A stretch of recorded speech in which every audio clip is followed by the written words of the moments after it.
जंजीरें ड्रामे की आज की किस्त तो बहुत ही धमाका खेज थी।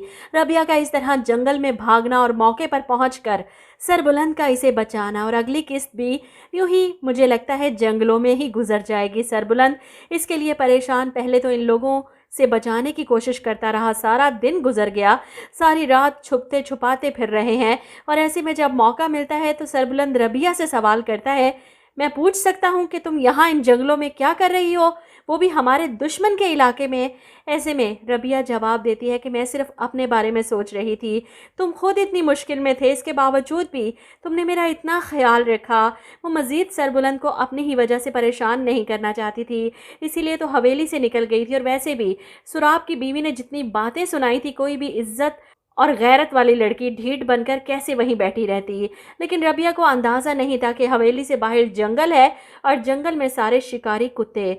सरबुलंद और रबिया दोनों की जान इस वक्त खतरे में है, क्योंकि इन दोनों पर मुसलसल नज़र रखी जा रही है। इधर सुराब ने तो आज अखीर कर दी, अपनी बहन को तो मारा ही, लेकिन फिर जिस तरह इस गार्ड को हंटर मारे, जिसकी एक गलती की वजह से बानो कमरे तक पहुंची और जान से गई, और फिर इन्हीं हंटरों से खुद को पिटवाया ताकि अपनी जान से प्यारी बहन को मारने का दर्द कम हो सके। बहरहाल बानो की डेथ डिक्लेयर कर दी जाती है पूरे इलाके में, जिसके बाद ताज़ियत करने वालों का तांता बंध जाता है। हर कोई शराब से इसकी बहन का अफसोस करने आ रहा है। हवेली में बानो की मग़फ़िरत के लिए कुरान ख्वानी हो रही है और शीरी मासूम बनकर इस सारे मामले में शिरकत कर रही है, जैसे इसे कुछ पता ही नहीं।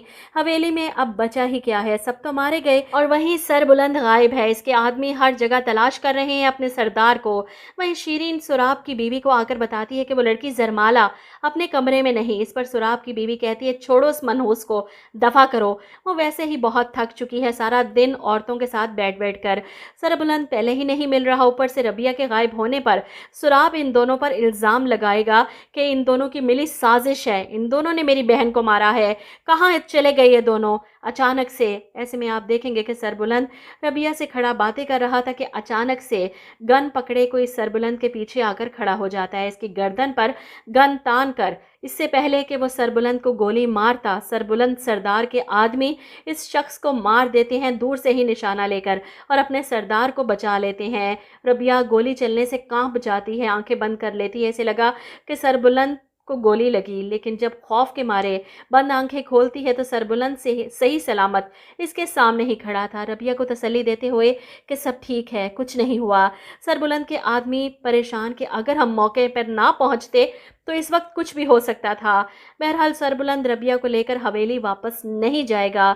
अभी फ़िलहाल इसे इस सारी कहानी को सुलझाना है कि आखिर कौन लोग हैं जो इनकी जान के दुश्मन हैं और किसने मारा है इसकी बानों को।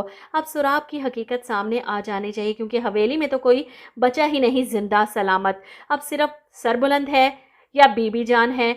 वैसे ही बिस्तरे मर्ग पर पहुंच चुकी हैं वो। सुराब का अगला निशाना सरबुलंद होगा और वो पूरी कोशिश करेगा इसे मारने की, और यहीं पर पकड़ा जाएगा।